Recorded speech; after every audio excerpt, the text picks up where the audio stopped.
جماعة أنا مش عايز أقول لكم السمكة دي عملت إيه. دي طيارة البوصة، أنا كنت راكنها وقاعد بحضر أرمة جديدة، لقيت البوصة في المية. يعني والله أنا اتلخمت ومعرفتش أصور المشهد ده. ابني نزل المية وجاب البوصة وجاب. بسم الله الرحمن الرحيم. أعزائي مشتركي القناة ومشاهدي القناة، السلام عليكم ورحمة الله. كالعادة زي كل فيديو بنرحب بكل مشتركي القناة الجداد اللي بيفرحوني لما بلاقي المشتركين زادوا. بحس ان المحتوى عاجب الناس. بنقول لهم ان شاء الله المشتركين الجدد ان احنا ان شاء الله كل خبايا الصيد، كل معلومة عن الصيد، كل معلومة تخص البحر، تخص الصيد على وجه الخصوص هتكون عندكم ان شاء الله من واقع الخبرة. المهم ان احنا ان شاء الله بنقدم محتوى يليق بالناس ان شاء الله اللي بتتفرج، الناس المحترمة. كل تحياتي طبعا للناس اصحاب التعليقات المحترمة الجميلة اللي انا بستناها كل فيديو. كل حاجة في القناة بتدل على ان كل المشتركين اللي موجودين ناس محترمة، وده فضل من عند ربنا الحمد لله. اصحاب التعليقات المحترمة دولت على جنب وهم عارفين نفسيهم طبعا. بتمنى لكم نتفرجوا ان شاء الله كده، نعملوا جولة كده بعد البعد الطويل ده. وبجد بجد وحشتوني وحشني الصيد. كالعادة برضو يا جماعة لازم نعرف هنرمي بايه. دي كبشة من الشطنارة، فيها نطاطاية اهي، نطاطين اهم، دول نطاطين اهم، ودي شطنارة اهي، في منها بعض واحدة حية والباقي مريح. بمناسبة الخيشة يا جماعة اللي أنا حاططها على اللي حط عليها الشطنارة، دايما خلي معاك خيشة من دي. ليه؟ دي أكتر حاجة ممكن تحافظ على الجمبري أو الطعم عموما والسمك. احنا كان الخيش ده ما بيطلعش من النقايص بتاعتنا زمان. كان نقايص بقى طبعا قبل التلاجات وقبل الايس بوكس وقبل الكلام ده كله، كان النقايص. وكنا لازم الخيش ده بنعمل ايه بعد ما بنجيب السمك؟ بنبله في الميه وبنعصره كويس وبنحطه على السمك، بيحفظ السمك يا جماعه. ضروري جدا يبقى معاك في العده، ضروري جدا. يلا بينا بقى كده نشوف هنعمله ايه بالشطناره الحيه دي اللي عماله تلعب دي.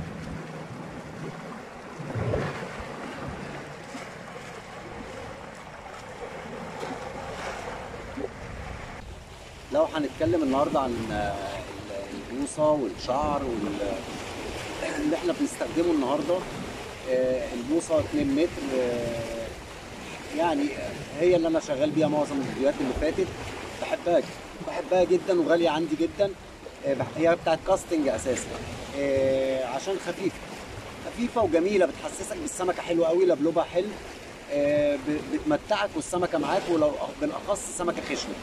المكنه 6000 عليها شعر 35، نازل منها شعر 25 ترميل. سلاح النهارده انا حاطط سلاح 4. ليه؟ السمك اللي يخش في الميه دي سمك خشن، يعني بقه كبير، يعني عايز سلاح كبير. والشطناره في نفس الوقت حجمها في حجم كبير وحجم وسط، يعني من عقله ونص لعقلتين زي الفيديو اللي فات. الرصاصه المفروض ان انا احط 4، انا حطيت 3 لان الميه كانت مريحه والميه عالت عليا، وبيني وبينكم طالما شغاله انا سايبها 3 حره تحتيها مدور.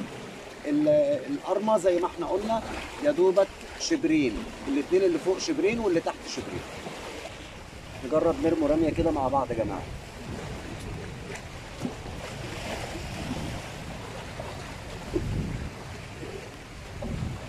مش في الواسع قوي قدامي، بسيب الرصاصه تنزل، بس اهم حاجه انشل في المكان اللي انا عايز انشل فيه. خلاص الرصاصه نزلت، بلم البوش وبمسك عليها كده. الرصاصه نزلت في نفس المكان اللي انا منشن فيه او اللي انا عايز ارمي فيه بالظبط. طيب لو قفلت الدراع بتاع المكنه قبل ما الرصاصه تنزل، هتبص تلاقي الرصاصه دخلت عليك. لو بترمي على وعرايه زي حالاتي كده بعد الوعرايه هتلاقيها دخلت في الوعر. فسيب الرصاصه تريح خالص مكان ما انت رميت. ممكن السمك يشتغل معايا في القريب النهارده عشان الميه خشنه شويه، واحساسي ان في مرمار حلو، مرمار متصلح. خدت ضربه صغيره زي جناشير وشديت شده مرمار حلوه، يا اما بطاطا يا جماعه، انا احساسي انها بطاطا.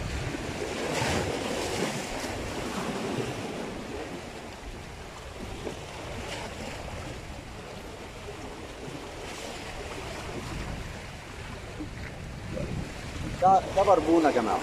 انا بتاكد بس ان هو بربون ولا لا. ده بربون اهو، وحجمه حلو جدا، وادي شنباته اهي. ده بربون يا جماعه اهو، ما شاء الله حجمه جميل جدا يعني. خليكم معايا. ضربت كام ضربه ورا بعض، غالبا مرمار يعني. ما شاء الله ما شاء الله، حاجه واكله تحت، حاجه تقيله واكله تحت.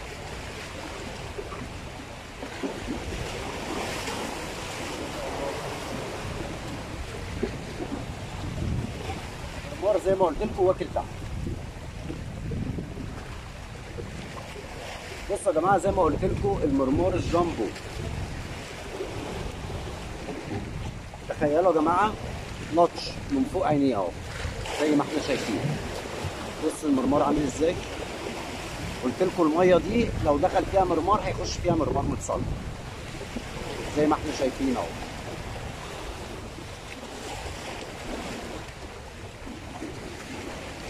ولطش يعني في مرمار كتير في الميه. ربنا كريم نعمل لكم فيديو حلو ان شاء الله. تعملوا مع بعض يا جماعه.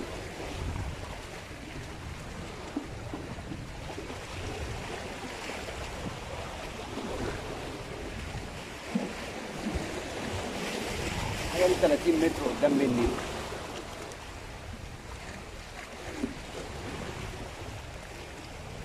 بمسك على ايدي.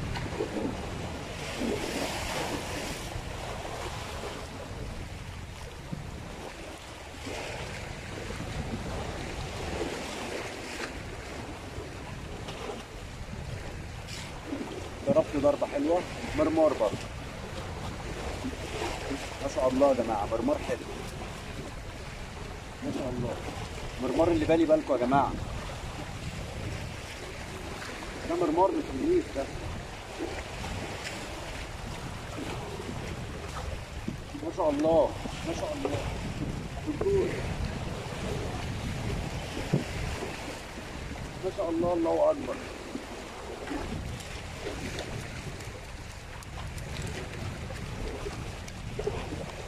ادي المرمار اهو يا جماعه. ما شاء الله، يعني احجام مرمار. ادي واحده اهي.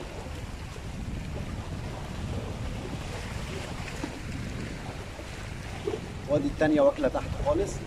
جماعه ان شاء الله كالعاده هنشوف الحصيله اخر الفيديو، وان شاء الله اي حاجه اي سؤال ممكن تساله هتلاقيه في صندوق الوصف ان شاء الله زي ما احنا متعودين وزي ما قلنا في مقدمه الفيديو. يلا بينا نرموا على المرمار تاني.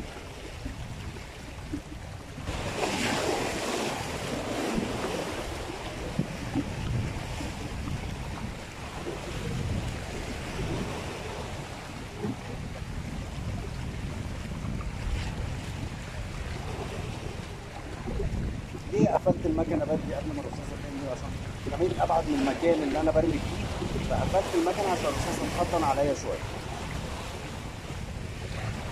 وتقريبا في القريب البطاطا اللي فاتت. يا جماعه انا معايا سمكه واكله ونايمه. مرمار برضو غالبا.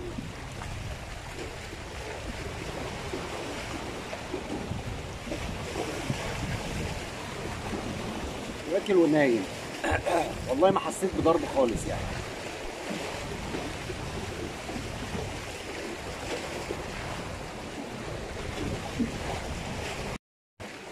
واحدة مع بعض كمان يا جماعة.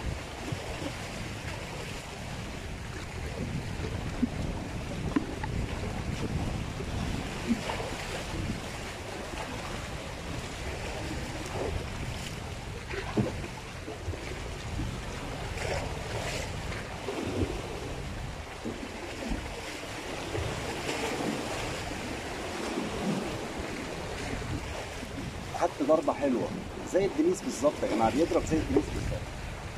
ما شاء الله، مرمار دنيس يا جماعة.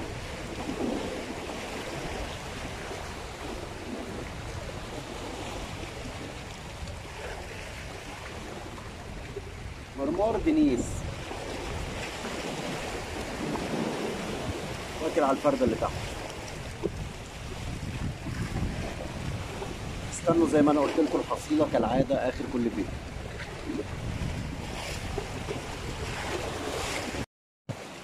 واحدة مع بعض يا جماعة.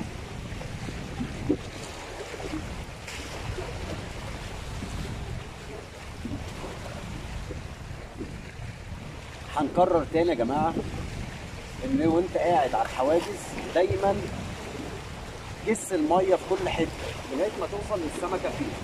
زي ما انتم شايفين كده، انا الحمد لله يعني ربنا دلني على مكان السمكة فين بالاجتهاد، ان انا مرة برمي بعيد وبعرف انا برمي فين منشل فين، وبعرف انزل الرصاصة فين مكان ما السمكة ضربتني. خدت ضربتين دلوقتي مرمار برضه، بس مرمار يعني بيهبدك في ايدك زي الدنيس، وغالبا المرمار لما بيبقى جعان بيوقع نفسه زي دي كده.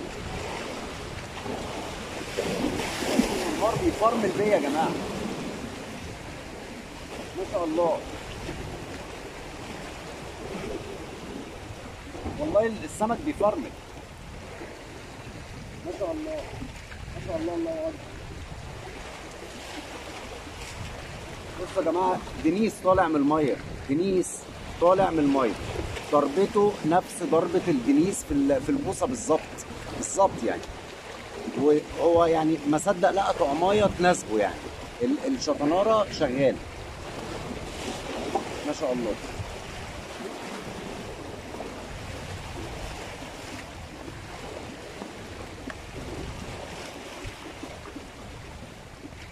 استنوا طبعا عشان الحصيله تشوفوها كامله في اخر الفيديو زي ما احنا متعودين في كل نهايه فيديو. الشطناره اهي، وفي منها حي وفي منها ميت زي ما احنا شفنا. ويا جماعه هنعيد تاني، طالما برمي على دنيس او مرمار خشن زي ده بدكك الشطنرايه بالشكل ده من الديل، وطالما السمكه حاضره وموجوده وبتاكل على الوضع ده بسيب الطعميه على الوضع ده. كبيره الشطناره يا جماعه مش صغيره، في منها صغير وفي منها كبير زي الفيديو اللي فات بالظبط. خليكم معايا كده وهنرموا رميه مع بعض. اللهم لك الحمد. ده كان الجزء الأول يا جماعة من رحلة كانت جميلة بعد غياب طويل. إن شاء الله الجزء الثاني هيعجبكم. غالبا ممكن هيكونوا 3 أجزاء. المرمار حدث ولا حرج. الحصيلة هنشوفها في آخر جزء. صندوق الوصف هنقراه في آخر جزء. يعني الجزء الأول مش هيبقى فيه صندوق وصف، وأعتقد كده إن هما ممكن يكونوا 3 أجزاء.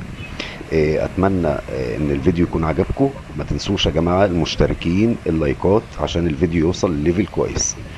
اشوفكم في الجزء الثاني. يلا بينا نشوف الجزء الثاني. السلام عليكم ورحمه الله.